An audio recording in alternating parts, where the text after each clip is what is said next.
Bonsoir à tous, bienvenue sur le plateau Equinox Soir, votre décryptage quotidien de l'actualité de lundi à vendredi, 19h-21h, 18h-20h, Greenwich Mean Time. Plus de visa d'entrée aux États-Unis d'Amérique pour toute personne soupçonnée d'être responsable ou complice de l'entrave à la résolution pacifique de la crise dans les régions anglophones du Cameroun. C'est la substance de la déclaration faite hier, 7 juin 2021, par le secrétaire d'État américain, Anthony Blinken, dont le pays reste résolument engagé pour un retour de la paix dans le nord-ouest et le sud-ouest du Cameroun, annonce des sanctions ciblées contre les partis en conflit. Le numéro 1 de l'administration Biden veut identifier les responsables du statu quo et même de l'escalade des violences dans les deux régions anglophones du pays. Ils ne pourront donc plus se rendre aux États-Unis. Profondément préoccupés par la poursuite des violences depuis plus de 3 ans, après le début du conflit armé, les États-Unis continuent d'appeler le gouvernement camerounais et les groupes armés séparatistes à l'arrêt des violences, à engager un dialogue sans conditions préalables en vue d'une résolution pacifique de la crise. Les États-Unis renouvellent la nécessité pour l'école de reprendre comme dans les autres parties du pays. L'administration Biden se montre également préoccupée pour l'acheminement de l'aide humanitaire dans le respect du droit international aux personnes en situation de détresse. Le gouvernement, les groupes armés, de même que la diaspora camerounaise, sont les seuls à détenir les clés de la résolution du conflit dans le nord-ouest et le sud-ouest du Cameroun. Madame, Monsieur, tout à l'heure, à 20h, c'est donc la grande édition d'information présentée par Cédric Nouffelé. Quant à moi, je vous retrouve après pour Equinox Soir, deuxième partie, mais tout de suite, le fait du jour.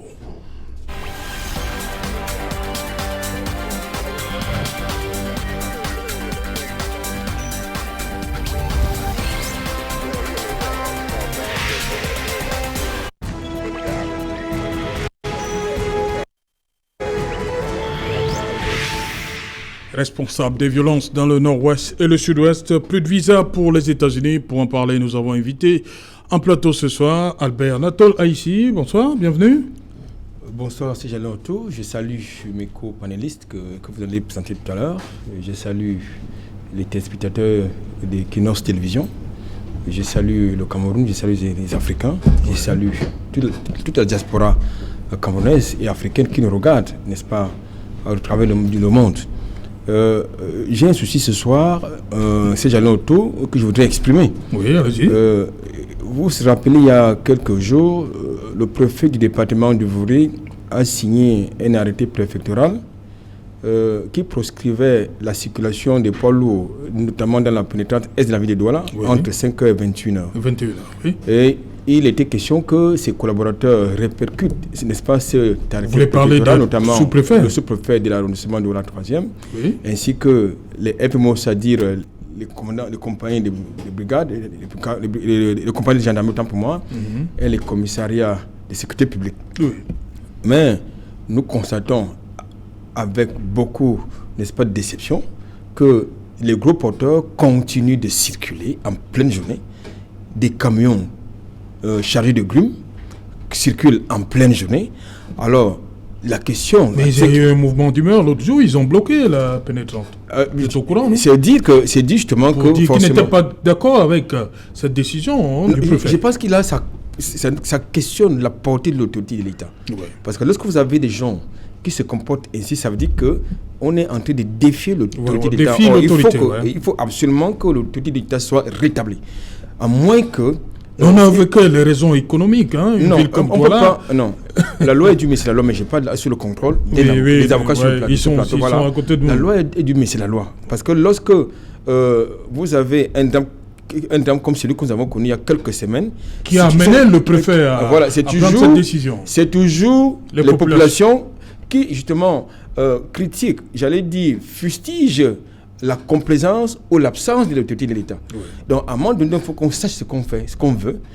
De mon point de vue, il faut rester ferme lorsqu'il s'agit de l'autorité de l'État, à moins que le préfet du département ne veuille seulement communiquer. Mais il faut qu'on aille au-delà de ça, parce qu'il ne faut pas attendre un nouveau drame pour justement prendre des mesures un peu plus draconiennes. Peut-être que la mesure était juste conservatoire. Non, je pense que lorsque vous voyez le comportement de ces gros porteurs sur l'Arcelor en pleine journée, je pense qu'il faut maintenir cette arrêté préfectoral.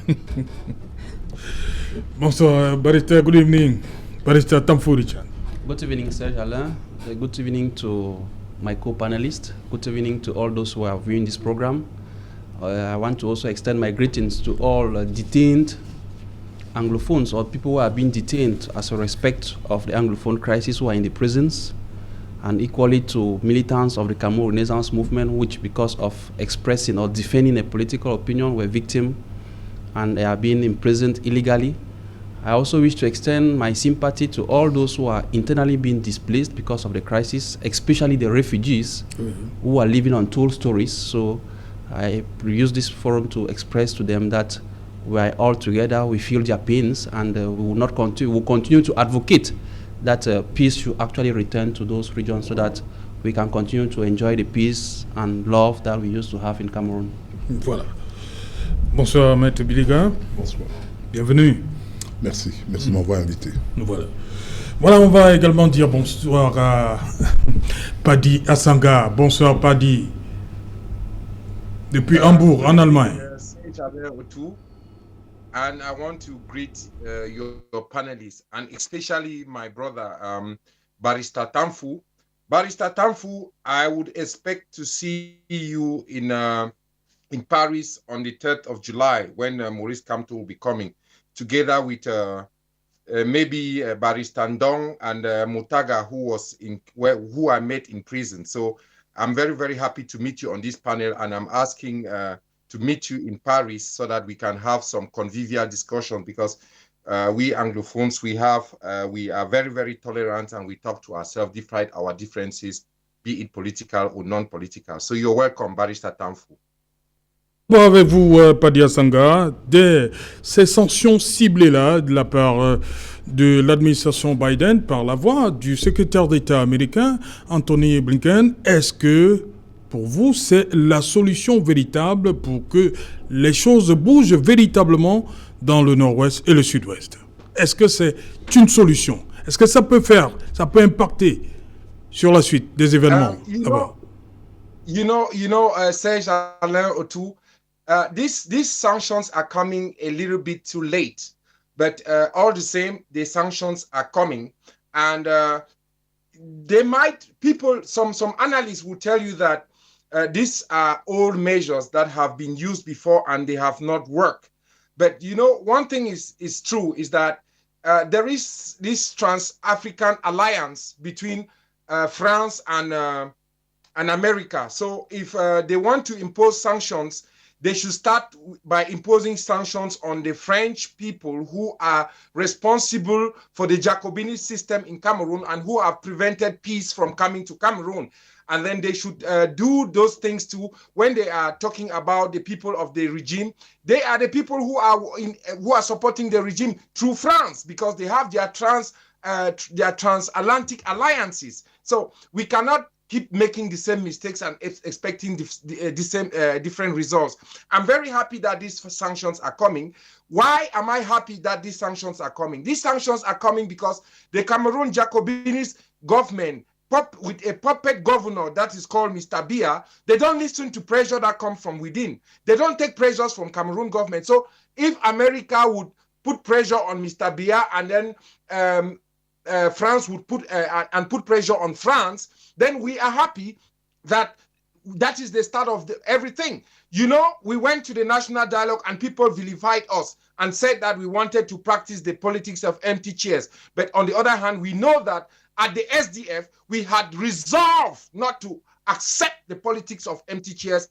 And that politics of empty chairs, it's what is giving us the leverage today to tell our Cameroonian people that we cannot take injunctions from France, because France believes in this décentralisation. Le projet de la décentralisation, c'est un projet de la France qui a été posé sur M. Biya par Macron. Et si on constate aujourd'hui que c'est le fédéralisme que les Américains disent qui mettent la pression à Macron et refuser les visas aux dirigeants de la France, refuser les visas aux dirigeants du Cameroun et arrêter ceux qui sont là-bas aux États-Unis et qui prennent la violence. Donc, on connaît les noms.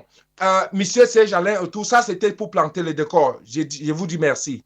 Vous avez véritablement bien planté. Hein? Ça, c'est du Padia Sanga. D'abord, Albert Natola ici. J'ai envie de vous poser la même question. Est-ce la solution? Serge Alain, ces visas-là qu'on pourrait refuser, qu'on va refuser. Oui, écoutez, je ne voudrais pas dire des choses très compliquées ce soir. Oui. Pourquoi? Mais au regard de la thématique, l'importance de la thématique que vous mettez en débat, oui, et qui interpelle la conscience camerounaise et africaine, je suis dans l'obligation peut-être de dire des choses un peu plus compliquées que ça. Je vais axer mon argumentaire sur 3 ou 4 aspects. L'aspect conjoncturel, l'aspect géopolitique, l'aspect géostratégique et certainement l'aspect historique. Je voudrais commencer par l'aspect conjoncturel. Et là, je vais rejoindre Padi, qui vient justement d'évoquer un point très important. Parce qu'il ne faut pas qu'on entre dans la danse de l'hypocrisie. C'est-à-dire on traite les problèmes périphériques, mais on laisse les problèmes majeurs, c'est-à-dire le centre. Je pense que les États-Unis devraient d'abord commencer par extrader les financiers et les commanditaires de toute la barbarie qui se passe du côté de la zone anglophone, dans le nord-ouest, sud-ouest. C'est-à-dire ceux qui sont en territoire américain. Qui sont en territoire américain et qui organisent des fundraising pour justement financer, n'est-ce pas, cette guerre à travers l'achat des armes. Ça, je crois que si, et il ne faut pas nous dire qu'ils n'ont pas des noms. Ils ont des noms parce qu'ils avaient demandé que le gouvernement camerounais leur communique les noms. Et croyez-moi, ce n'est pas les États-Unis qui peuvent ne pas connaître qui fait quoi sur leur territoire.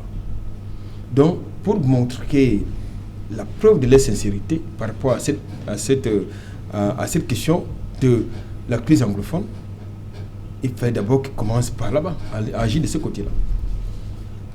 La seconde chose que je voudrais dire, là je vais entrer dans le contexte historique, pour entrer d'abord en territoire américain. Oui. Pour dire, moi je m'inscris pas dans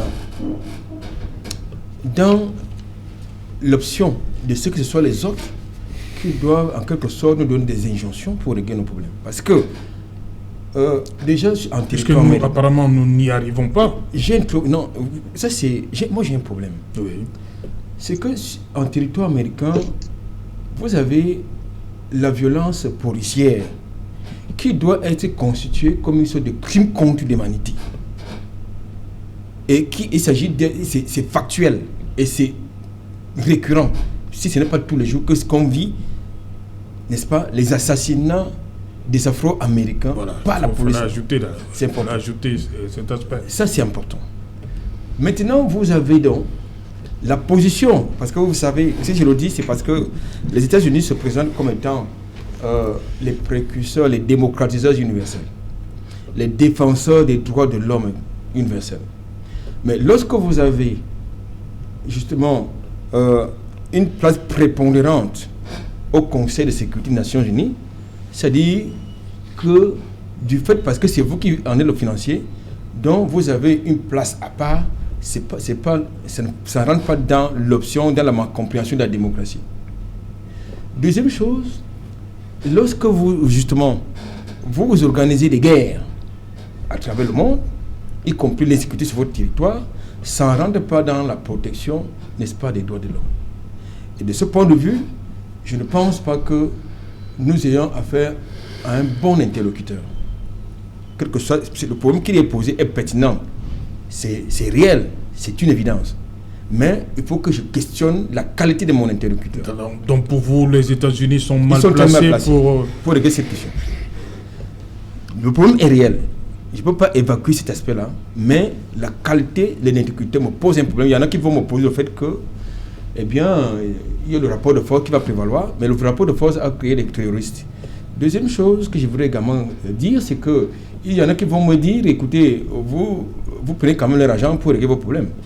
Mais là, ça questionne. Là, ça questionne justement les rapports entre ceux qui nous gouvernent avec les gouvernants américains. De mon point de vue, quand j'ai évacué cela, je voudrais maintenant entrer dans l'aspect géopolitique. Oui, justement. Pour dire que moi j'ai également là un problème. À savoir qu'aujourd'hui, le problème anglophone est devenu comme un fonds de commerce, y compris en interne comme en externe.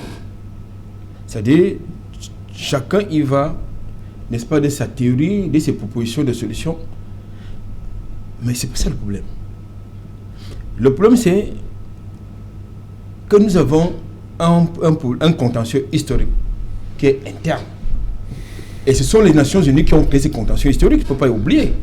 La fameuse conférence de Fumban qui a organisé cette affaire-là, où il était question justement d'évacuer cette question, c'est-à-dire où vous avez des pères fondateurs, n'est-ce pas, de l'État du Cameroun qui... Mais justement, en conférence de Fumban, il y a une partie qui se plaint de ce que les éléments qui sont sortis de cette conférence ne sont pas respectés.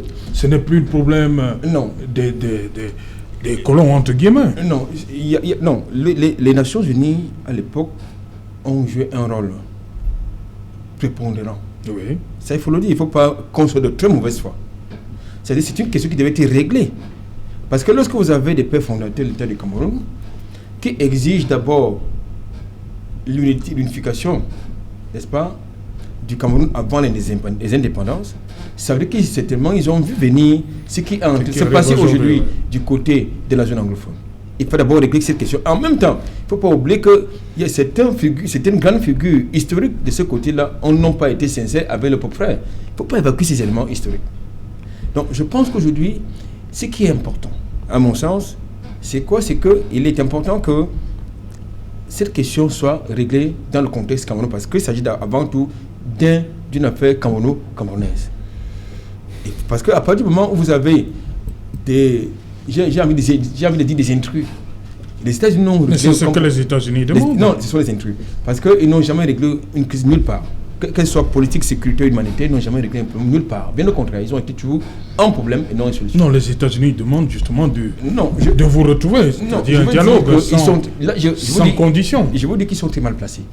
Ils sont très très mal placés parce que lorsque je vais fouiller dans leur passé historique, ils ont massacré ils ont massacré.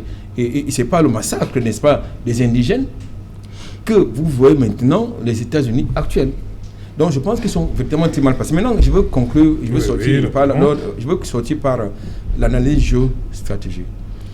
Aujourd'hui, le Cameroun fait l'objet de beaucoup d'enjeux géostratégiques.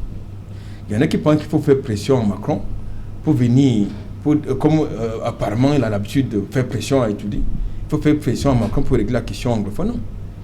La question anglophone doit se régler avec les Camerounais, pas des Camerounais.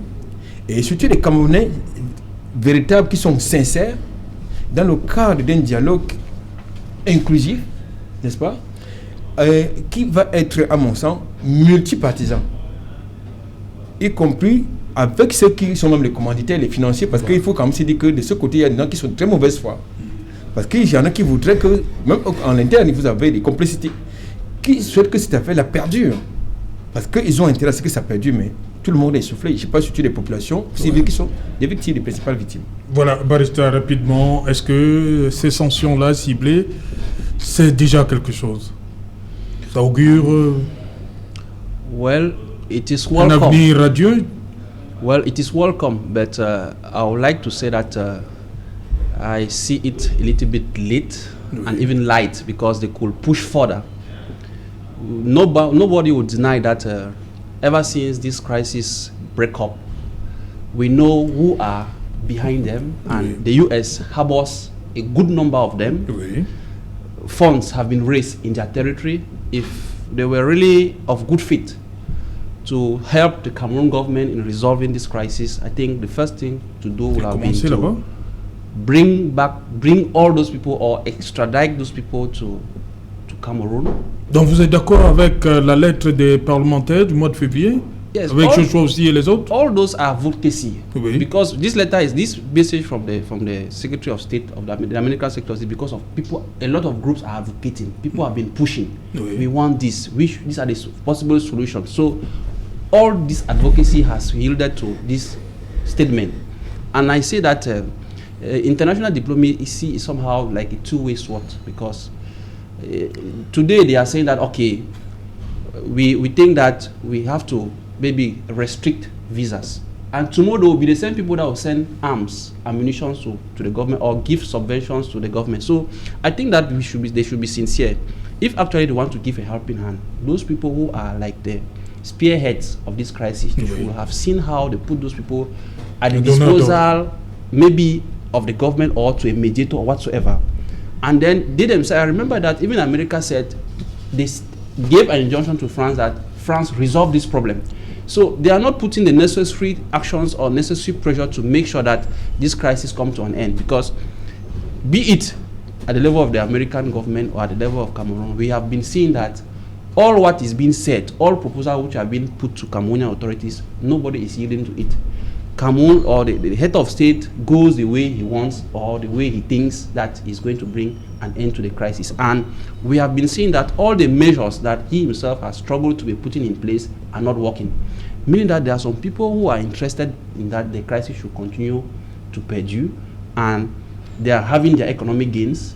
And even the people who are in the diaspora, because when you look at how the crisis is, you cannot actually say with who are those who are for an end to the crisis.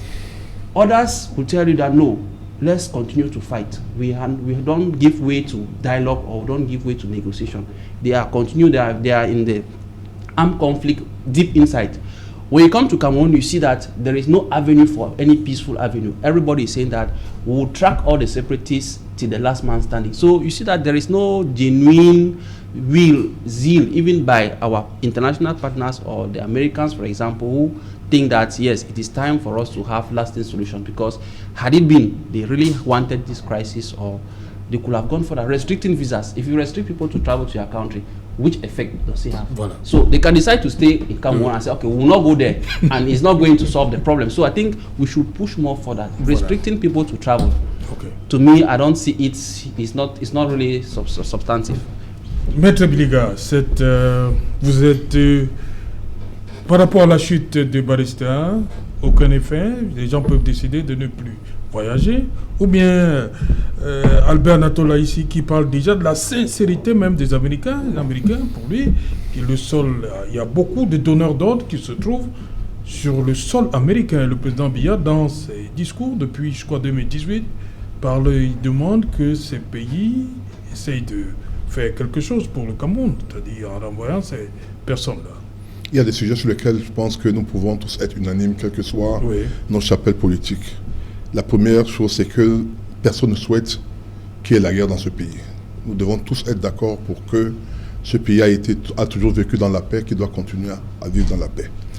La deuxième chose sur laquelle nous devons être aussi également d'accord, c'est que nous devons, autant que faire se peut, éviter des ingérences dans nos affaires. Il ne faut pas ouvrir la porte aux troupes étrangères, que ce soit les Américains ou même les Nations Unies, parce qu'on sait que nulle part au monde les Nations Unies ont réussi, par exemple, à rétablir la paix. Donc il faut éviter cela.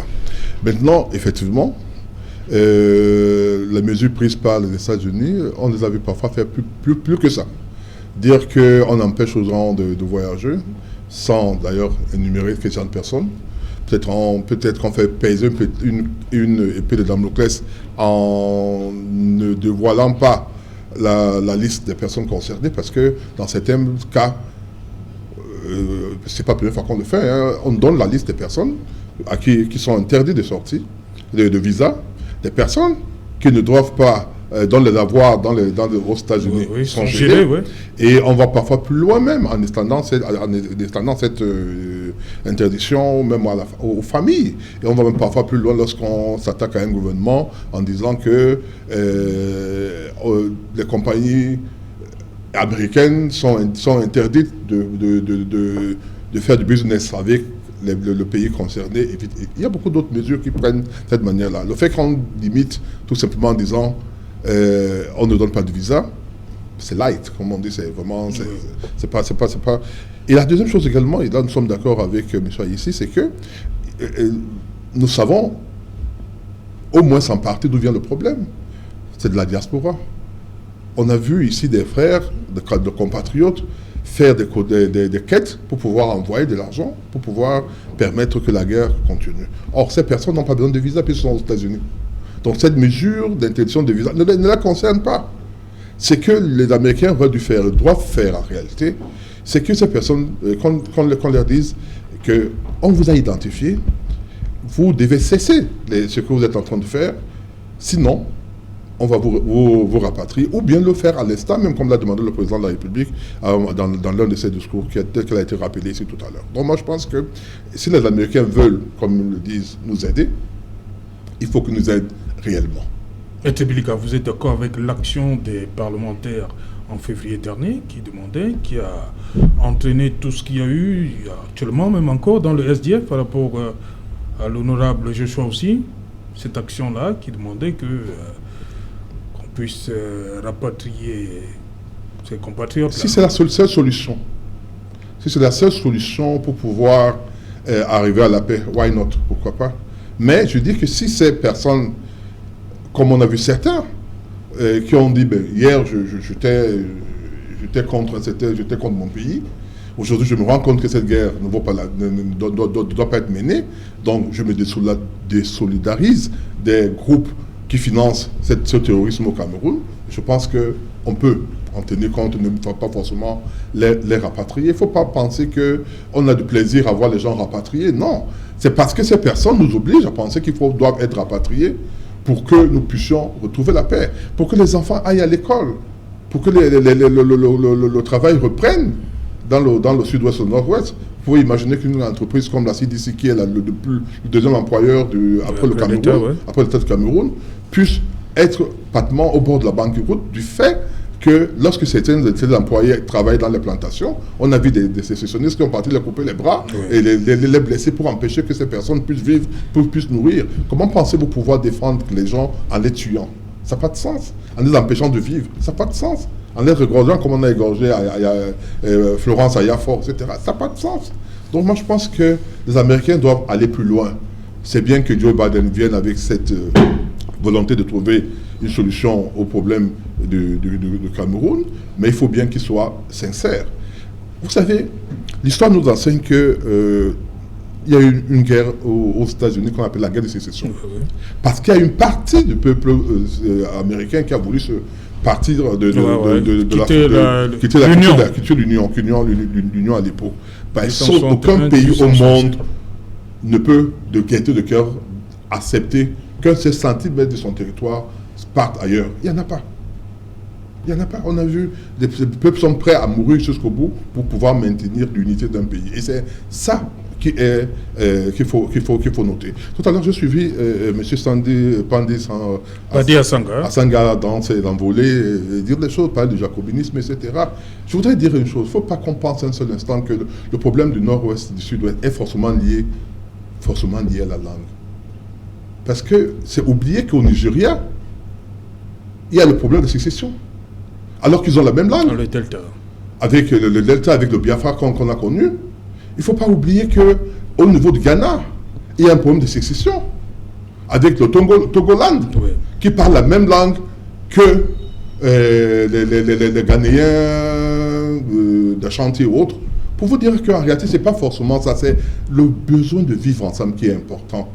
Parce que toutes les frustrations, tous les peuples ont des raisons de se révolter. Même appelons ça ici, ceux qui sont des autres régions du Cameroun, peuvent dire que non, nous, on se sent sous, entre guillemets, maltraités, ou nos revendications ne sont pas prises en compte, nous aussi on va prendre des armes. Mais il ne faut pas fonder cela tout simplement sur la langue ou sur la nature, encore que nous avons, nous, les Camerounais et les deux rives de Mungo, ont une histoire unique, celle de l'Allemagne, c'est-à-dire le fait que nous étions peut-être pas une colonie allemande, un protectorat allemand. Un protectorat allemand, et que nous avons décidé d'être ensemble. Il peut avoir quelques problèmes qui peuvent naître de l'interprétation de l'accord, du traité de Frombal. Et je pense que le gouvernement a montré sa volonté de pouvoir donner des réponses aux problèmes qui ont été posés. Donc moi je dis, les Américains, oui, venez nous aider, mais venez nous aider franchement. Et l'aide qu'on attend de vous, c'est que vous puissiez couper la base de ces sécessionnistes qui se trouvent essentiellement aux États-Unis. Voilà, Padi Asanga, au-delà, vous avez suivi les avis sur ce plateau sur Albert Natola. Ici, il y a le terme sincérité des États-Unis, mais il y a quand même une chose qui revient. Les États-Unis veulent que les Camerounais se mettent ensemble pour sortir de cette crise. Et ils disent que le gouvernement, les groupes armés et surtout la diaspora, on doit se mettre ensemble pour que tout ce qui se passe au nord-ouest, surtout le conflit armé qui a commencé en 2017, pour que ça puisse s'arrêter. Là au moins on ne peut pas soupçonner, on ne peut pas en vouloir aux États-Unis de vouloir la paix au Cameroun. Monsieur Serge Alain Autou, Mr. Serge Alain Autou, I want to ask you this question. Est-ce que vous pensez que les Américains aiment tellement le Camerounais? Est-ce que vous pensez que les Français aiment tellement les Camerounais? Est-ce que vous pensez que les Britanniques aiment tellement les Camerounais? Quelle est l'histoire du Cameroun avec ce pays des garçons blancs qui sont venus chez nous sans qu'on ne les invite? Il faut planter le décor. Entre les pays postcoloniaux africains, ils ont des intérêts et ils ont créé des alliances entre eux. Ils ont les industries, des armements, de guerre, mais ils ne se combattent plus entre eux. Donc, on doit comprendre d'où vient le mal des Africains et celui du Cameroun, qui est le porte-flambeau de la Golfe de Guinée. C'est une guerre géostratégique. On veut faire du bonnet blanc, blanc, bonnet. Nous sommes tous d'accord, nous tous les Camerounais, en majorité, parce qu'il y a des gens sur votre plateau qui supportent le régime Michel Ahidjo Bis-Bia, et on se retrouve dans là où on se trouve. Mais nos pères fondateurs, les UP6, et dans les années 90, ont fait l'alliance avec une personne qui a été votée. Ça, c'est pour vous dire que les Camerounais n'ont pas accepté le projet imposé par les colons. Et voilà là où nous sommes. Alors, pour progresser aujourd'hui, comment vous allez me dire, moi, Padi Asanga, restant ici en Allemagne, ayant compris comment il fonctionne, d'accepter que les Américains me disent que, oh, il faut que on va mener les sanctions ciblées. Et ces sanctions ciblées-là, ciblez-moi, Padi Asanga, qui vit en Allemagne, que je n'entre pas aux États-Unis pour collecter de l'argent. Cible Ayabacho, qui est là-bas en Norvège, qui ne part pas aux États-Unis pour collecter de l'argent. Arrêtez Chris Anou, arrêtez Sako Ekome, arrêtez Tapan Ivo, arrêtez Eric Tato, qui a demandé qu'on coupe les bras des enfants qui sont là-bas. Et si moi, j'ai fait quelque chose, interdisez-moi, Padi Asanga, de ne pas rentrer là-bas. Ils ont précipité la mort du cardinal Christian Toumi. Ils ont kidnappé le chairman Fundi. Ils ont décapité Florence Ayafor. Ils ont tué le chef, 3 chefs à Libialem. Ils ont arrêté le fond d'un son. Et vous voulez qu'ils nous disent que, oh, ils vont empêcher à Tanganji de venir aux États-Unis et ça va résoudre le problème camerounais? Non! Ils vont empêcher Michel Bia d'aller à l'hôtel Continental. Ça résout le problème camerounais? Non! Alors, s'ils aiment tellement les Camerounais, dites aux Allemands, dites aux Français, dites à toute personne qui a collecté l'argent et envoyé les messages qu'on coupe les bras, qu'on coupe les têtes de nos chefs qui les ont combattus. Mais c'est eux qui soutiennent les gens, qui détiennent les chefs qui ont coupé les têtes de nos chefs qui ont combattu les colons. Voilà là où nous sommes. Monsieur Serge Alain Otto, quand vous me menez dans votre plateau, pardon, laissez-moi le temps de m'exprimer. Je connais votre ligne éditoriale très dure. Je sais que vous êtes une journaliste chevronnée. Mais je vous dis aujourd'hui, moi, je vais composer ma part de liste, moi, Padi Asanga, le leader de Abakwa Boys Archives, pour envoyer les noms de ceux qui ont fait à ce qu'on ne résout pas la crise anglophone. Ils sont dans le gouvernement jacobin de M. Biya, ils sont dans la diaspora, ils sont dans l'armée, ils font le business dans l'armée, ils échangent les armes et tout ça. Et nous allons œuvrer à ce que ça arrive. Parce que mon père m'a légué quelque chose. Mon feu oncle, le feu docteur Si Asanga, m'a légué quelque chose. Ndetoumaza m'a légué quelque chose.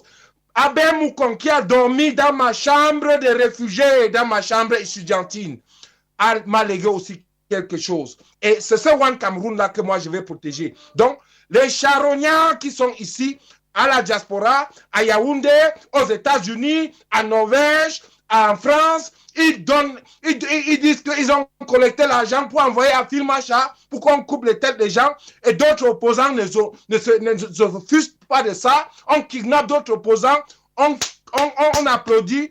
Nous sommes ici pour dire que non. Fin à la récréation.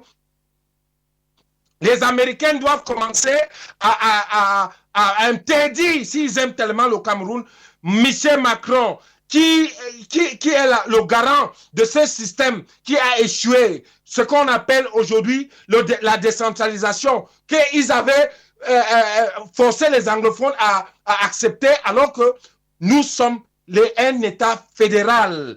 Quand on existait avant qu'il n'arrive, on était une fédération de royaumes, on était une fédération de villages. Appelez ça comme vous voulez. C'est ça le Cameroun. Et je pense que j'en ai terminé pour vous répondre à votre question. Je vous écoute. Merci. Écoutez-nous aussi. Hein. Voilà. Une réaction sur la sortie de Padi, un peu musclé, on va le dire. Hein. Yes. Un peu exacerbé, Padi Asanga. Yes, he should be because he's an Anglophone. And he has been into this crisis. He has been closely following up. He came for a major national dialogue. He has been. Il était invité au grand dialogue. Exactly. So he has been able to talk with these persons, and he really has a mastery of all the subject. He knows exactly who we can touch to have the problem being settled, be it at the level of the diaspora, be it within Cameroon. And like I said, it is not. I don't expect people to come from space to come and resolve this crisis. Ouais. Had it been, we had listened to Honorable Joseph Weber, who came and was blowing the whistle that there is something which is underway. Right. There is something. But because we have a system or a government that doesn't listen, whether you preach what or you even tell them that you will die tomorrow, he doesn't care. Had it been we had listened to him, all this senseless war won't have been into it. So we know exactly where the problem is. And the funny thing with Cameroon is that Cameroon is running away from its own history. We are not true to ourselves. You see the truth, you want to go the other way. So let's be truthful to our history. Let's know our history. By knowing our history, we'll be able to know where the solutions are, where the problems are, and we'll find solutions. So all these people that he has cited, the Cameroon government exactly knows where they are. We have international diplomacy with those countries. Why is it difficult for Cameroon to maybe meet up with its own other countries who they have bilateral relations and say, okay, we have a conflict within Cameroon. We need those people. Mais le président le demande dans ses discours. Hein. Tout le discours, il demande. He asks, but there is no follow-up. Non, qu'est-ce que vous en savez? If there was, we would have been feeling it. Even within Cameroon, we have people who have had projects to say, okay, this is where we think we can solve the problem. Une minute, Barista. Vous dites qu'il y a un follow-up. Non, le président le dit dans tous ses discours. Le président le dit dans tous ses discours. Depuis 2018. Oui. Alors, le président dit qu'il y a beaucoup de Camerounais qui sont dans la diaspora, dans des pays européens et américains, qui financent ce terrorisme et qu'il faut qu'on puisse neutralisés. C'est-à-dire soit les expatriés ou les expatriés. Oui, non, neutraliser, c'est pas en termes armés. Hein. Quand l'armée dit neutraliser, c'est autre chose. C'est-à-dire de l'empêcher de continuer à faire ce mauvais travail. Le président l'a dit plusieurs fois. Maintenant, vous dites, et le président, il n'y a pas de follow-up, c'est-à-dire il n'y a pas de suivi. Qu'est-ce que vous dites, qu'est-ce que vous en savez? On est en matière diplomatique. Vous ne pourrez jamais savoir ce qui a été, ce qui est écrit. C'est pas tout ce qu'on... Parce qu'il est vrai que maintenant, on publie tout dans les réseaux sociaux, mais il y a des choses qui partent d'état en état que nous ne pourrons jamais, vous et moi, connaître. Mais j'imagine pas que le président de la République va parler tout simplement sans qu'il y ait un suivi. C'est lui faire un suivi. When I say there is no follow-up, it means that solutions who are being put in place are cosmetic. Do you know that the Cameroon Renaissance movement has advocated that these are my possible avenues? But just for raising your voice that before organizing an election, have peace in those two regions, because you are electing, you are having people to represent or to speak on behalf of these people. They have not voted. Has the government given an ear to it? Ne venez pas ne reprenez pas let me tell you that what I want you to understand is that, listen, I'm saying that, what I'm saying is this, you have the time to speak. What I'm saying is that we have a government that doesn't listen. It does as it thinks. Some political parties have stood up tall to say no. We will stop any election that will be organized in this country because we think that there is an ongoing crisis in those regions and that it is but clear that those people are not voting. But the government refused to give an ear. It doesn't listen. So it does as it wants, and I think, and I have the fervent conviction that the government itself, who is headed by Mr. Biya, has no will to solve the Anglophone problem. And do not expect that it's America that will come and solve it. Ok. Donc, juste pour moi répondre à ce point. Oui, rapidement. Non, une chose. Tout à l'heure, je voulais intervenir pour dire ceci. Il ne faut pas falsifier l'histoire. Elle est claire, elle est encore contemporaine. On a suivi votre leader dire qu'il va aller aux élections pour régler le problème du nord-ouest et du sud-ouest. Il a dit qu'il va aller aux élections avec le même code électoral qui existe. Je ne parle pas du code. Non, je parle de deux choses qu'il a eu à dire. Je ne parle pas du Nous code. avons vu comment à Yaoundé, les femmes qui étaient là ont applaudi. Parce qu'effectivement, c'était une bonne décision d'aller aux élections pour pouvoir influer sur la vie politique du pays et peut-être régler le problème du nord-ouest et du sud-ouest. Lorsque le dernier jour où on doit déposer les dossiers pour aller aux élections législatives et municipales, ils changent d'avis. Vous venez dire que c'est le gouvernement qui a refusé? C'est ça que vous entendez, que le gouvernement n'a pas suivi quand vous avez dit qu'il faut aller aux élections. Il a dit à quel moment? Le dernier jour où on devait déposer le dossier. Le gouvernement devait dire, ok, ben, comme on a dit aujourd'hui qu'on doit pas aller aux élections, donc on doit arrêter. Soyons un peu sérieux, c'est ce que je voulais dire. Voilà, Albert Anatola ici. La diaspora, vous avez suivi Padia Sanga. Le problème est plus profond que ça. Au-delà de la restriction pour les visas, le problème est profond. Déjà, il faut noter que le fait même, parce que il y a une perfidie dans le communiqué du secrétaire d'État américain. Il faut le dire. Il faut noter cette perfidie avec beaucoup de fermeté. Il reconnaît dans ce communiqué que l'ambassade des États-Unis au Cameroun délivrait donc des visas aux individus qui commettent des exactions au nord ou au sud-ouest. Parce que ça, c'est en filigrane, ce qu'il voudrait dire en filigrane. Parce que lorsqu'il dit que désormais, on ne va plus délivrer des visas à ceux qui refusent justement de trouver des solutions, mais qui commettent des exactions de ce côté-là, ça veut dire qu'on leur délivrait. Il y avait donc des gens qui étaient capables de commettre des exactions là-bas et de partir. Mais ça, ce n'est pas la solution non plus. Parce que tout à l'heure, je crois, c'est ce que Padi Assanga disait, c'est-à-dire quelqu'un. Non, l'administration Biden est là depuis quelques mois seulement. Non. Le conflit a commencé avant Biden. Non, j'y arrive. Oui. Le problème, c'est que justement, il fallait donc qu'ils prennent d'abord, n'est-ce pas, la température avant de sortir, de faire déjà de sortir. J'ai dit qu'il y a une perfidie dans ces communiqués. Là, je souscris entièrement, relativement à ce que Padi Assanga vient de dire. C'est-à-dire que ceux qui sont actuellement, ceux qui sont en train de commettre des actions actuellement, c'est-à-dire qui deviennent les juges. C'est-à-dire des civils, des gens qui prétendent défendre des intérêts, la cause. Il suffit seulement que ces combattants sachent, sont au courant que vous avez telle fille a un petit ami qui s'appelle Aïssi, tout de suite il vous a dégorgé. Bon, à que ces gens-là ont besoin d'aller aux États-Unis pour commettre leurs exactions. Ils n'ont pas besoin de visa américain pour le faire. Et c'est là que je souscris pratiquement à ce que Padi Assang a dit. C'est-à-dire que, il dit que lui, il est en Allemagne. Non, tranquille. Écoutez, ceux qui commettent des actions sont sur le territoire camerounais, n'ont pas besoin d'aller en Allemagne.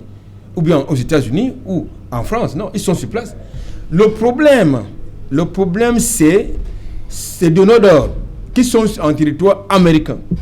Je pense que s'il y avait des sanctions appropriées, du moins l'extradition ou le rapatriement, ça devrait un peu décourager certains. Que les autres qui sont en Norvège, parce que également, ça devrait être réglé comme ça. Je voudrais également noter que le problème anglophone, c'est pas aussi si complexe que ça. Mais le problème, c'est qu'il y en a qui en ont fait un business. Parce que la plupart des gens qui commettent des actions aujourd'hui sont pratiquement dans la criminalité, ce n'est plus même dans une cause indépendantiste.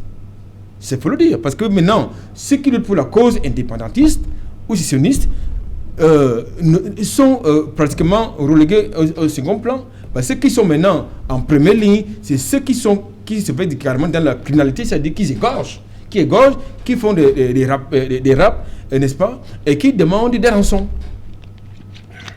Il faut le dire, nous ne sommes plus dans le schéma politique de ce point de vue. Mais en même temps, il faut dire que la solution à la crise anglophone est à la fois politique et économique. Maintenant, dire que le gouvernement ne fait pas quelque chose, je ne suis pas son porte-parole, mais je pense quand même qu'il y a quand même un fonds de reconstruction de la zone anglophone. Et je crois qu'il y a également un comité qui a été mis en place dans ce sens. Et il y a également, je crois que là également la solidarité internationale a été sollicitée dans ce sens également. Donc ça veut dire que mais par contre, moi même le secteur privé a commencé lors du dernier passage. Voilà, il y a des rencontres de danseuses qui vont dans ce sens. Maintenant, le problème c'est est-ce que lorsque la reconstruction, est-ce qu'il faut reconstruire la reconstruction va commencer alors que les armes crépitent encore? Justement, c'est ça le problème. Est-ce que lorsque la reconstruction va commencer, ces habitations ou ces rues ne seront pas détruites, ces infrastructures ne seront pas détruites à nouveau par les radicaux? Parce qu'en réalité, entre les ambassadeurs, il y a des guerres, il y a déjà des fronts. Entre eux, ils se tuent. Ça veut dire qu'il y a un problème déjà de ce côté, de ce point de vue. Il faut donc, à mon sens, que ceux qui donnent des ordres, y compris des médias, je parle de certains médias qui ne sont pas sanctionnés par le CNCC, eh bien, il faut qu'on mette tout le monde d'accord sur le fait que la République d'abord. Parce que moi, je souscris également à la pétition des parlementaires camerounais. Je suis malheureusement très déçu de la volée de bois vert dont a été victime l'honorable Joshua aussi, parce qu'il s'agit de la République. Là, il n'y a pas de clivage. À moins que ceux qui sont contre le fait qu'il a été solidaire du retour au calme, de la paix du côté de la zone anglophone, soient devenus des apatrides. De mon point de vue, lorsqu'on est député, on n'est pas que député d'un parti politique, on est député de la nation, donc on travaille pour les intérêts de la République. De ce point de vue, je pense que, je ne sais pas si on va me contredire, lorsque je le dis, c'est-à-dire que M. Jean-Michel Niché est un député de la nation, c'est-à-dire que lorsque la République est menacée, il n'y a plus de clivage. Donc, je crois que pour terminer, lors de ce deuxième jet, je suis parfaitement d'accord avec Padi Assang, c'est-à-dire que le problème anglophone a des origines très lointaines. Tout à l'heure, je les ai convoqués. J'ai convoqué d'abord le système hérité de la colonisation, dont l'ONU est même tributaire. Il faut le dire. Parce que lorsqu'ils viennent jouer aux sapeurs-pompiers, ils oublient les actes qu'ils ont posés par le passé et que nous vivons aujourd'hui les conséquences. On oublie également un fait historique chez nous. Tout à l'heure, j'ai convoqué la conférence de Fumban. Donc, à un moment donné, il ne faut pas qu'on soit amnésique ou malhonnête.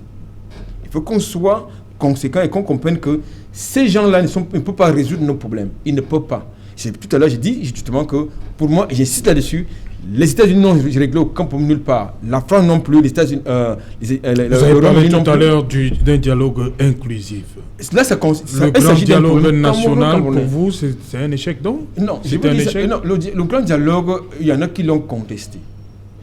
Ils voulaient certainement que ce soit tout le Cameroun, les 30 ou 35 millions de Camerounais. Non, c'est impossible. Je ne sais pas s'il y a un stade au Cameroun qui peut contenir 35 millions.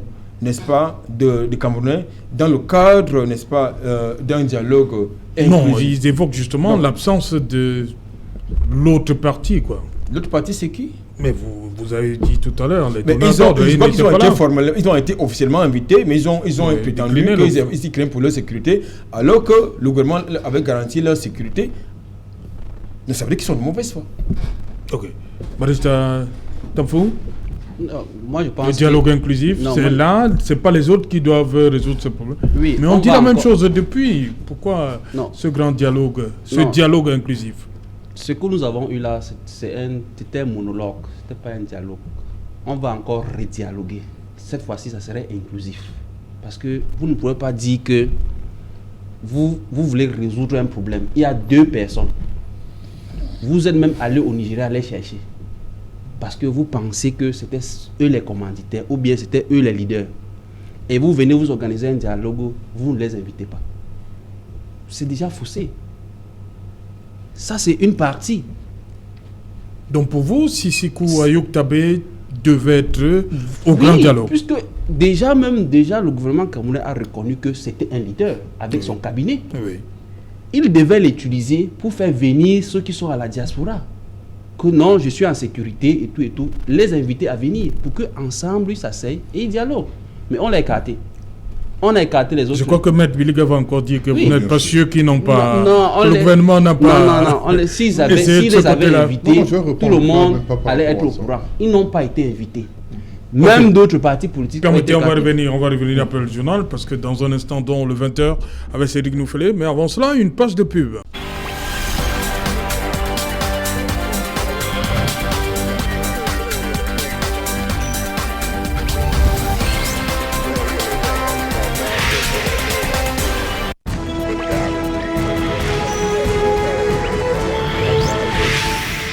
Retour sur le plateau Equinox Soir, deuxième partie, c'est le temps du débrief. Avant de comprendre pourquoi on gifle un homme d'État, on va d'abord rester chez nous au Cameroun. Hein.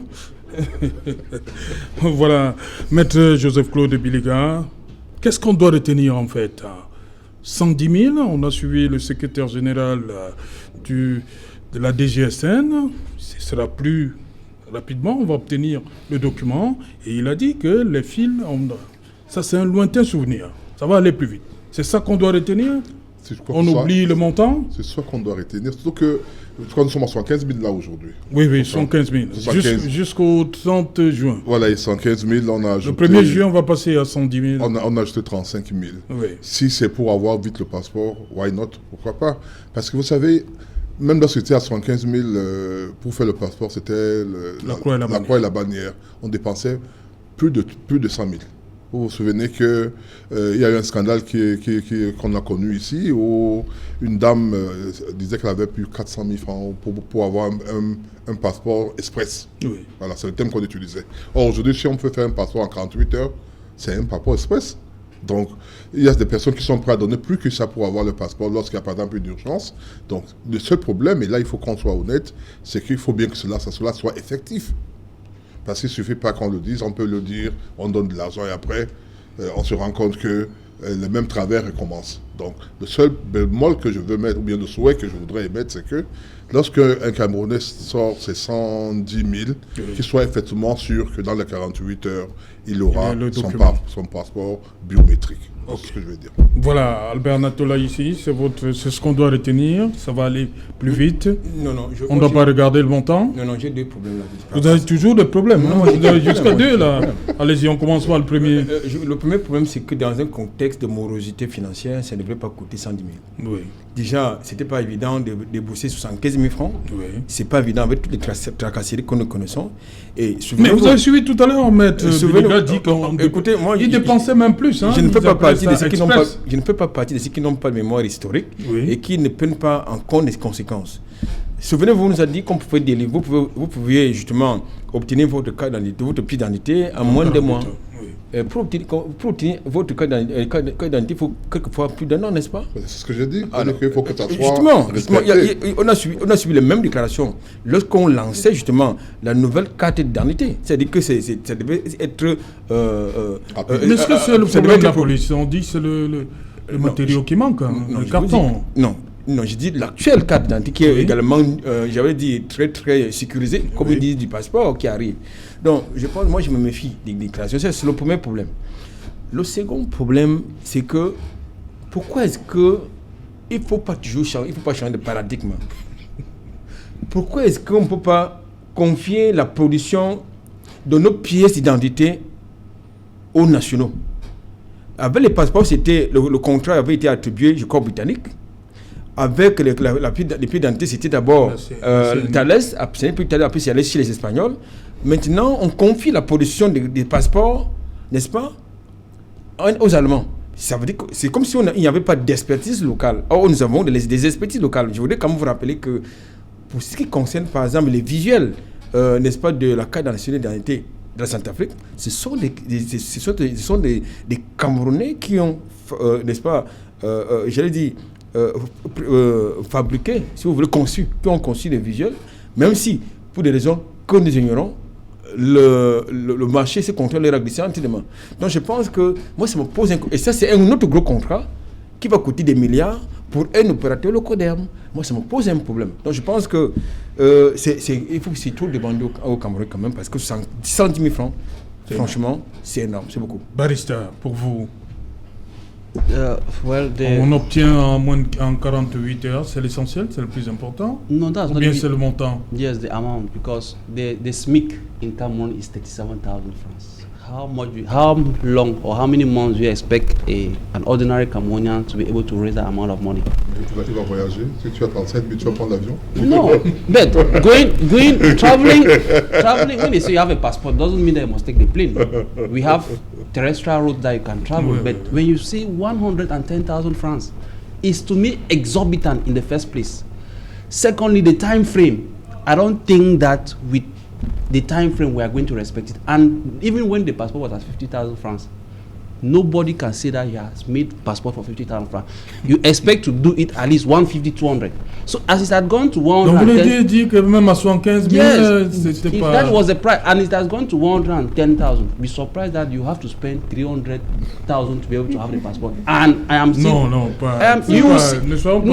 That is the practice in Cameroon. Oui. And they will tell you that if you want express service, Passport Express, it has its own price. So these are the realities. We should be able to say it and tell them that we want local expertise. Because when I see a white man, we confine our identity to foreign bodies and we claim to say we are independent. What happens if tomorrow they decide to say that, okay, you people have not paid our bills, we are not selling the passport, and we'll still come into the very scenario. We will not be even able.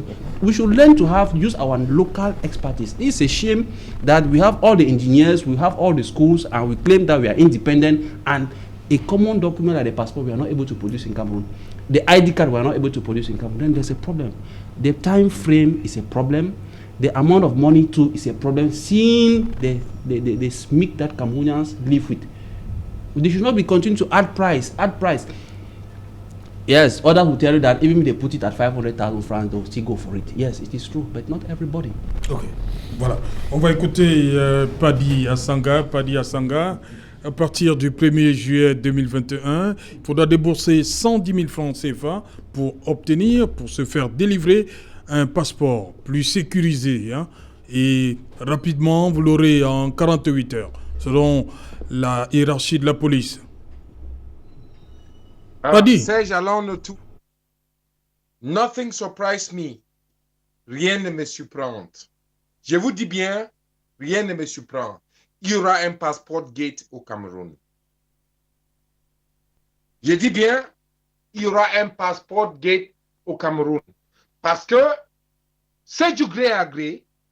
C'est des gens qui sont dans le système, qui ont contacté les frères et sœurs, les familles, les amis qui sont ici en Occident, et ils pensent que pendant que le système perdure et pendant que la période où le système est là, il faut profiter pour s'enrichir. C'est un système où l'unité de vol, c'est le milliard. Alors, il faut être milliardaire à tout prix. Et vous avez compris que quand il y a une histoire de passeport, ou moi je fais mon passeport ici à 59 €. 59 €. Si je vais renouveler un passeport allemand ou je vais renouveler un séjour de titre ou un Camerounais va aller prendre un séjour de titre, va aller renouveler, c'est 59 €. Mais au Cameroun, pays très pauvre, très endetté, on vous parle de 110 000 francs. 110 000 francs, c'est combien? 110 000 francs, c'est 175 €.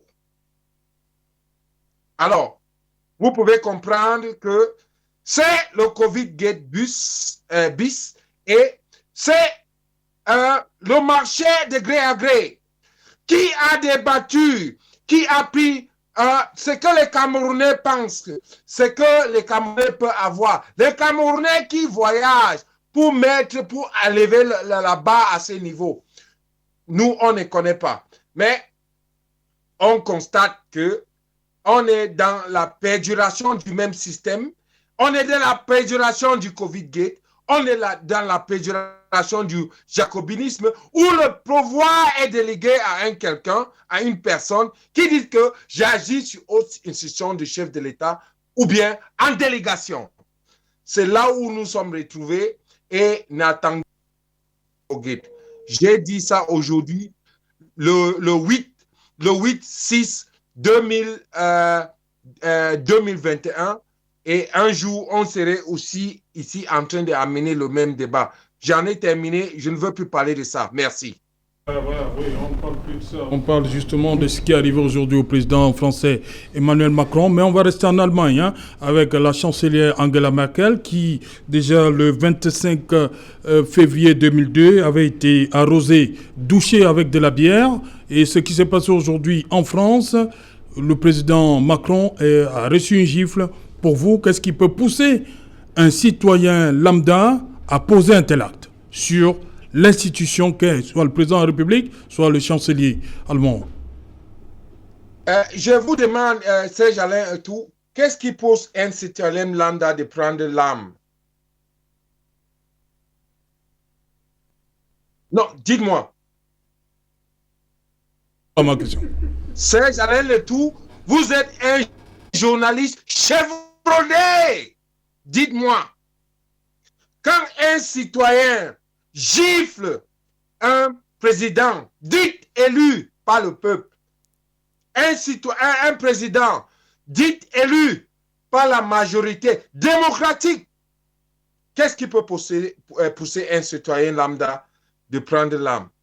C'est tout simplement pour nous dire que la démocratie est à géométrie variable et on vous impose ce qu'on vous impose. Et c'est moins grave quand on gifle Emmanuel Macron, quand on verse de l'eau sur Angela Merkel. Moi, je ne suis pas fan de la démocratie occidentale, mais je pense que on ne doit pas sombrer à la violence parce qu'on n'a pas créé les armes, on n'a pas créé les frontières virtuelles pour défendre par les armées que les codes d'ontologie sont définis par ceux qui nous ont colonisés. Et ils disent que je suis nigérien, je suis Southern Cameroun, tu es Northern Cameroun, tu es tchadien. Où est parti le grand Cameroun? Quand on les gifle, je suis content, mais je n'encourage pas ça parce que ça va ressusciter un débat qui va pousser les Africains, les Camerounais, les Blancs même à penser les modèles de démocratie qui vont nous imposer, les modèles de démocratie que nous, on a hérité et on est en train de s'entretuer alors qu'on ne produit pas des armes. Je pense que j'en ai terminé. Si j'avais un retour, vous êtes un brillant journaliste. Avancez, nous sommes derrière vous. Merci Padia Sanga. Maître Biliga, comment comprendre cet acharnement? Ce n'est pas le premier cas en France. Oui. Il y a eu Nicolas Sarkozy qui, le 23 février 2008, au Salon de l'Agriculture, il y a ce fameux échange avec... Casse-toi, pauvre camp. Voilà, il y a un Français qui a refusé de lui serrer la main, il lui a dit « casse-toi, pauvre con ». Il y a aussi Ségolène Royal qui a été entarté sur le parvis de la gare de Rochelle le 16 juin 2006. Et également Nicolas Sarkozy, une fois de plus, le 30 juin 2011, alors qu'il serre les mains dans une visite éclair à Place, il est violemment agrippé par un jeune de 32 ans. François Hollande également est enfariné par une femme à Paris en février 2012. Ça fait quand même énorme. Jacques Chirac qui a failli être assassiné par un jeune homme. Oui. Pourquoi toujours s'attaquer à des personnels? Pour continuer. Revenons en Afrique un peu. Oui. En Afrique, il y a 2 cas. Oui. Il y a le cas du président Sylvestre Timbaguna qui avait été caillassé par la population, était descendu et il a été obligé d'aller se cacher dans l'ambassade des États-Unis, et par la suite Pierre Buyoya a fait le coup d'État. Il y a un peu plus loin, après les indépendances, le cas du président Sékou Touré. Sékou Touré, après que le président Kwame Nkrumah du Ghana ait été débarqué de pouvoir, il avait pris un peu comme un coprésident. Donc le président ghanéen est parti vivre en Guinée, et un jour donc le président, ils étaient dans la même voiture, dans une voiture décapotée, pendant qu'il passait applaudi par la population. Il y a un jeune homme, même tout petit enfant, qui est parti de la masse pour aller s'agripper sur le président, commencer à le mordre, à le griffer partout. Et je ne veux pas vous dire le sort du petit, vous pouvez l'imaginer, mais sa famille, sa maison a été totalement rasée à l'instant, la maison de la famille, etc. Voilà un peu les cas, du cas de Guinée que j'ai découvert, ça fait beaucoup d'années. Quand j'avais lu ça, je me suis dit, mon Dieu. Mais en fait, pour vous dire que il y a, nous tous, nous pouvons ne pas être d'accord avec X ou Y, avec la politique du président, etc. Et certains le manifestent d'une manière brutale. D'autres préfèrent peut-être parler, d'autres encore préfèrent se dire, un moment viendra où il n'y aura plus ce problème-là. Mais ce qui m'intéresse pour le cas de la France aujourd'hui, c'est ce chorus qui s'est... Ouais, toute la classe politique. Toute la classe politique. Droite, gauche, tout le monde est... Mélenchon, Madame Le Pen, tout ce monde a dit... Xavier Bertrand, tout le monde condamne. On condamne. Nous pouvons ne pas être d'accord avec ce que le président Macron fait. Nous devons l'exprimer à travers nos paroles, nos écrits, mais jamais toucher à l'institution. Ils disent, c'est pas à Macron, c'est un individu, mais c'est à l'institution qu'on a touché. Ouais. Et ça, on ne peut pas être d'accord. Moi, c'est des choses que je dois retenir. Que nous puissions comprendre que, quelles que soient nos divergences, que ce soit notre haine ou notre non-appréciation du travail de ceux qui sont chargés de nous défendre, qui doit avoir des limites. On n'a pas d'institution. Moi, je parlerai également d'un truc comme les ambassades, qui sont quand même un symbole de la République. Lorsqu'on va détruire l'ambassade, je dis, c'est toucher au symbole de la République. Je pense qu'il faut que cela soit une leçon qu'on doit retenir pour dire que nulle personne n'est parfait. Même en France, où on dit que tout le monde vit bien, non, tout le monde ne vit pas bien. Nous savons comment ça se passe. Donc il y a des gens qui sont aigris, qui ne sont pas d'accord, et qui le manifestent. On a vu les gilets jaunes et autres, mais il faut éviter de franchir le Rubicon, qui est par exemple frapper le président, aller toucher aux institutions. Voilà ce que je veux dire. Voilà, Barista Tamfou, yes, ce qui s'est passé aujourd'hui en France. Yes, it should be condemned to the highest peak because it's not acceptable. It can't be acceptable in a country where we respect institutions. Hitting or using violence against the president should be condemned with the highest force possible. So, no matter the grievances or there are other avenues, maybe if you are not happy with what he's doing, maybe you can send him a letter or you hold maybe peaceful rallies, but going by using physical force, I think nobody will accept or welcome such an act. So that one should be condemned, and I'm happy that he was stopped because the president could maybe lost his eye, or I don't know whatsoever. Those are not practices that we should encourage. It should be condemned, and I think that the person who is behind it, I don't know what might have motivated him, but the act he took is not proper, and we should not force citizens to behave that way. That's barbaric. We should not allow people to go to the extent of wanting to use force or use arms to express maybe an opinion. Maybe he has been complaining, but the act he has taken to hit on the president is not acceptable. Albert Natola ici, est-ce que c'est la sécurité? Qu'est-ce qu'on peut dire à propos?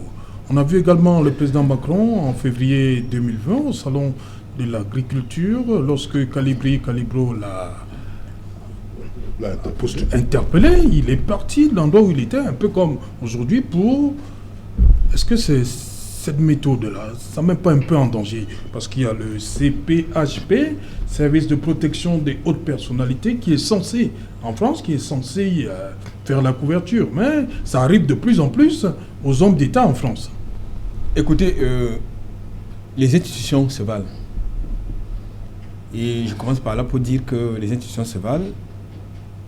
Monsieur Macron a l'habitude de penser que les institutions africaines valent moins que les institutions européennes. Et cette image que nous voyons démontre à souhait que, justement, ils ont une très mauvaise lecture des institutions africaines. C'est-à-dire, c'est la faiblesse, ça nous démontre à souhait que les institutions sont fragiles. Elles peuvent être fragiles. Maintenant, lorsque vous voyez un individu, un citoyen réagir ainsi, ça veut dire deux choses. La première, il refuse le contrat social. Il y a un rejet, un refus du contrat social qui ne peut plus rêver. Et nous savons tous que, avant cet incident, M. Macron était au bas des sondages. Du fait justement de sa gestion, non seulement de la pandémie, de la Covid, mais également du fait... Avant les gilets jaunes, non? Ah, justement. Donc je pense que... Ça va lui permettre de remonter? Moi j'ai envie de croire qu'il s'agit d'un véritable montage. C'est-à-dire qu'il lui permet, pour lui permettre de remonter au niveau des sondages, pour attirer la sympathie des Français. Je ne voudrais pas être naïf, parce que moi je suis journaliste, je ne voudrais pas être naïf, comme je vous l'ai dit, je voudrais plutôt regarder derrière. Pour dire quoi? Pour dire que, oui, les institutions se valent. Il n'y a aucune institution qui est plus importante qu'une autre. Je voudrais terminer par un troisième point, pour indiquer qu'aujourd'hui, à travers ce que nous avons vu là, en fait, je crois que les Français ont eu tort d'élire M. Macron comme président, parce que, tout comme ils ont eu tort d'élire M. Sarkozy comme président, parce que ils ont désacralisé les institutions républicaines, c'est-à-dire les chefs d'État, si vous voulez. Ils ont désacralisé à travers leur comportement, leur façon de faire, n'est-ce pas, de gérer, d'occuper l'espace politique, l'espace de la scène publique. Ils ont désacralisé l'institution du président de la République. Donc, voilà. Finalement, est-ce que la démocratie version occidentale, c'est un modèle? Vous avez la preuve que ce n'est pas un modèle. Oui, juste chose, tout à l'heure, j'ai suivi avec plaisir mon confrère, et nous sommes d'accord sur ce genre de principe, qu'il ne faut pas désacraliser, comme le monde dit, l'institution. Et ça me rappelle, c'est que certains de nos compatriotes ont fait à notre président de la République, à l'étranger. Je crois qu'aujourd'hui, ils comprennent que ce n'est pas normal.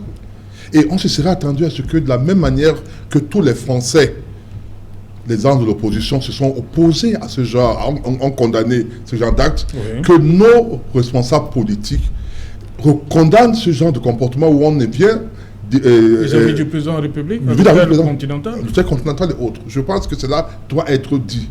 De la même manière, je crois que vous avez vu la vidéo dernièrement où il y a des Camerounais qui disent qu'ils ne veulent pas que le président du parti politique MRC vienne en France. Ce n'est pas leur droit, ils ne doivent pas le faire. Chacun doit pouvoir être libre d'aller où il veut.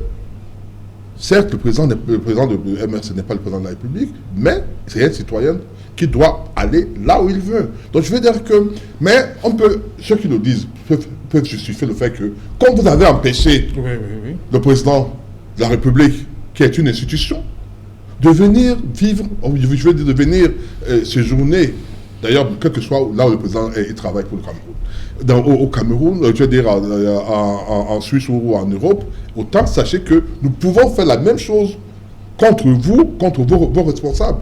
Et si on continue donc comme ça, où est-ce qu'on va aller? En fait, c'est pour dire que nous devons arriver à un stade où nous devons être tolérants, respectueux des institutions, respectueux de tout le monde. C'est-à-dire, nous pouvons ne pas être d'accord. C'est peut-être que lorsque vous nous voyez, moi avec mes confrères qui sont de l'opposition, on n'a jamais eu de problème. Quand on se retrouve, on rit, on prend des photos, parce que ce qui est important, c'est notre pays, au Cameroun. Nous devons mettre le pays au-devant de tout.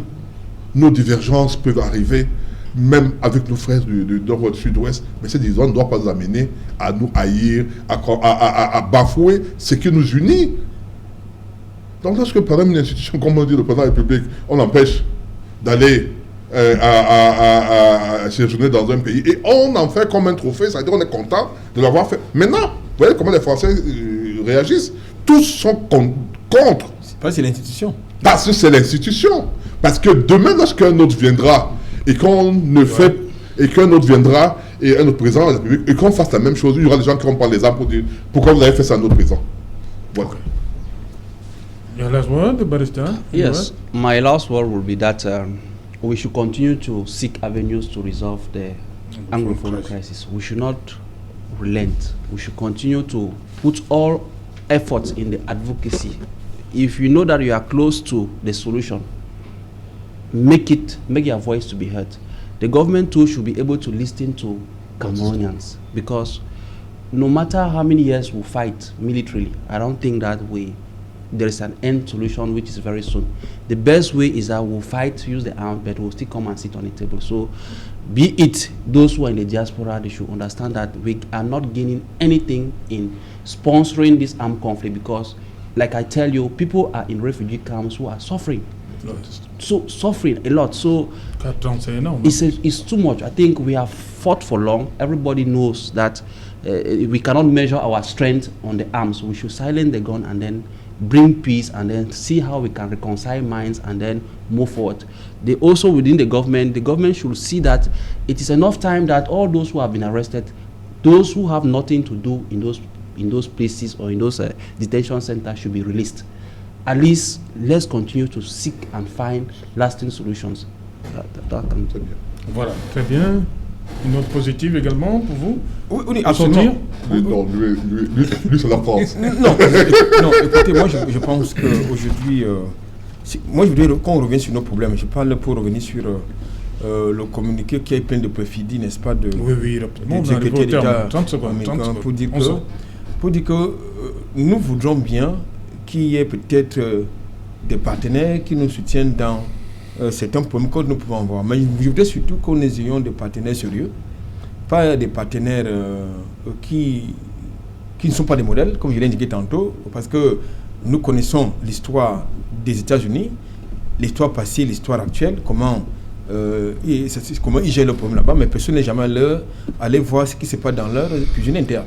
Okay. Donc je pense que de ce point de vue, moi je ne fais pas partie des gens qui peuvent, n'est-ce pas, être enthousiasmés de la sortie, n'est-ce pas, de ces secrétaires-là, non. Nous avons les compétences pour régler nos problèmes parce qu'il s'agit avant tout d'un problème interne. Voilà, merci.